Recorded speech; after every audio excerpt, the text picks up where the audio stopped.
Hello, everyone. I'm Teri Barr, your host of PennyWise podcast. And today we have a very interesting, quickly growing topic. It's about buy now, pay later. And we're learning from this new survey, 37% of Americans used one of these buy now, pay later services in just the last couple of months.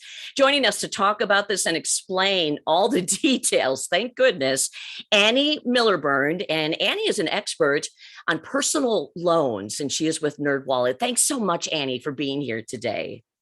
Thank you for having me. Yeah, this buy now, pay later idea. Wow. On the surface, it sounds incredible. What is it about buy now, pay later that is really getting people's attention and making people almost want to use this right now? Well, buy now, pay later, if you think about the offer that's being made to you. So you're online shopping and you go to checkout, you'll see this offer that's usually interest free, and it says, split up your purchase into usually 4 biweekly payments. So you'll see that $200 shopping cart go down to $50, and that's a really enticing offer. How often do you come upon an interest free loan to buy something that you want? That is so true. Okay, so that grabs you right away. How does this actually work? So when you choose a buy now, pay later option, the most common way that it will work is you'll make an account with that company, with the buy now, pay later company, and you'll go check out and you'll make your first payment, which is going to be a quarter of the total amount today, and that item will ship to you. And then you'll make the rest of the payments often in biweekly increments. And oftentimes the item that you bought will actually arrive before you're even done paying for it. Okay. It still feels easy. So from here, does it feel with a buy now, pay later that this is then an opportunity to splurge a little more? Is that a good thing?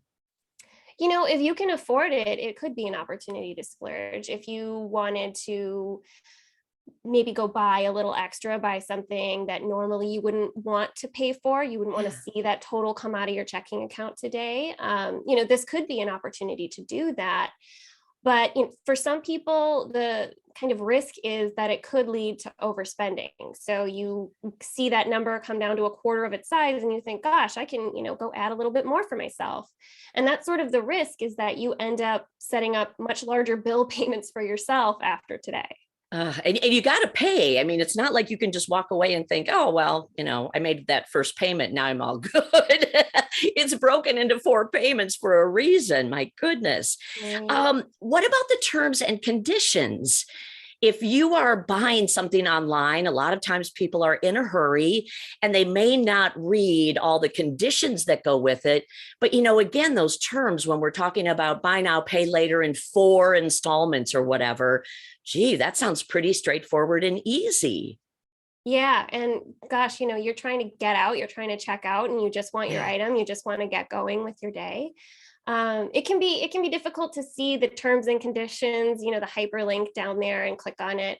And, the terms and conditions with a lot of buy now, pay later companies can be pretty dense. So it is difficult to get through them, and it is difficult to digest all the information that you're looking for. NerdWallet has reviewed a lot of buy now, pay later companies, and we've pulled out some of that information, like fees and interest, and how the repayment structure works for each company. But it is important, however, if you find a reputable source that you trust that's reviewed it, or if you read the terms and conditions yourself, it's just important to know what you're getting into, because as much as you want to just get in and get out, you could be getting yourself into some trouble in the long run. And you mentioned different companies. So there are different companies now doing this, and it sounds like they don't all do it the same way.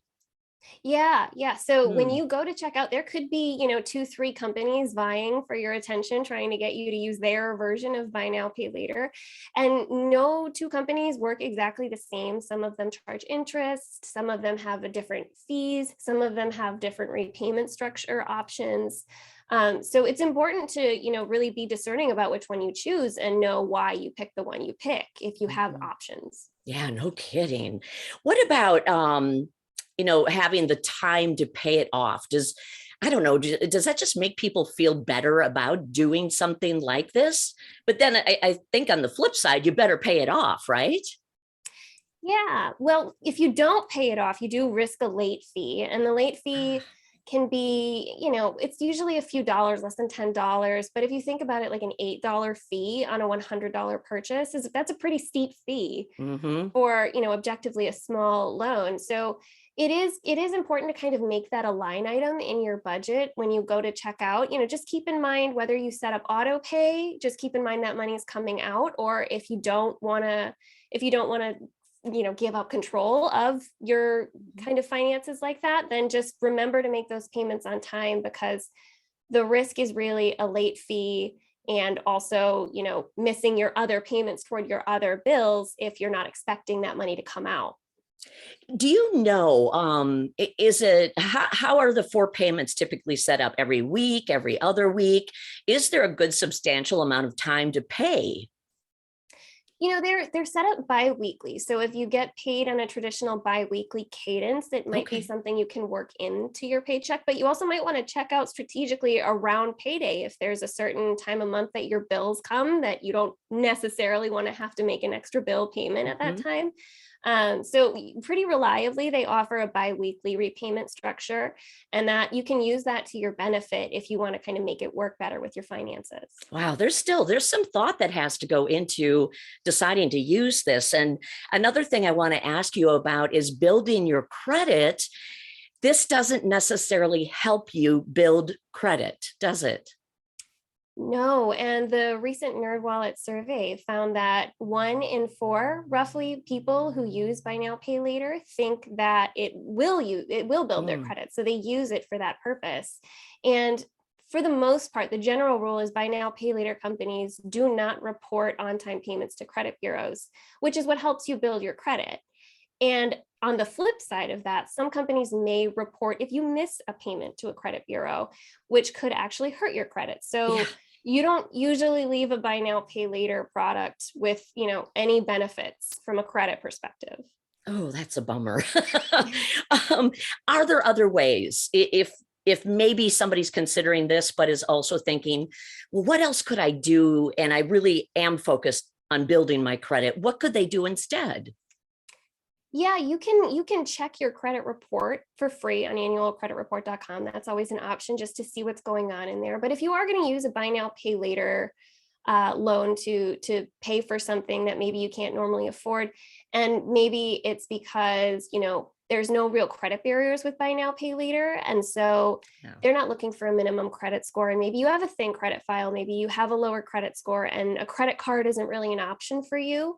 I would say if you're going to use buy now, pay later, then on the other side, try to find a way to build your credit. And some options would be to take out a secured credit card, Mm, to add yourself to somebody else's credit card, to get a credit builder loan. You could even maybe get your rent payments reported to the credit bureaus if you're oh, making those on time.